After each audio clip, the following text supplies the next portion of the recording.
আমি আজকে একাত্মতা ঘোষণা করছি এই কারণে, আমি আমার সন্তানের হত্যার বিচার চাই। আমি বিচার চাই, আমি বিচার চাই।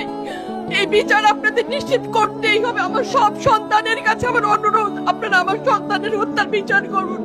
কারণ হাদির শেষ ইচ্ছা ছিল যদি মৃত্যু হয় তবু যেন আমার মৃত্যু বিচার হয়।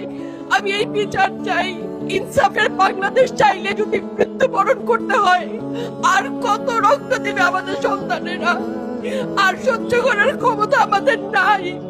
আমাদের সন্তানদের বাঁচতে দিন। ইনসাফের বাংলাদেশ গায়েব হোক। আমরা আর সহ্য করতে পারি না।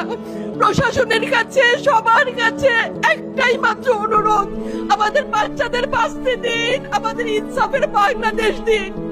কথা বলার শক্তি আমার নাই, আমার চোখ ভরে আসছে। আমি সহ্য করার শক্তি আমাদের নাই। আমাদের বাচ্চাদের বাঁচতে দিন। প্রশাসন সজাগ হবে কবে? আর কত মৃত্যু আমার বাচ্চাদের দেখতে হবে?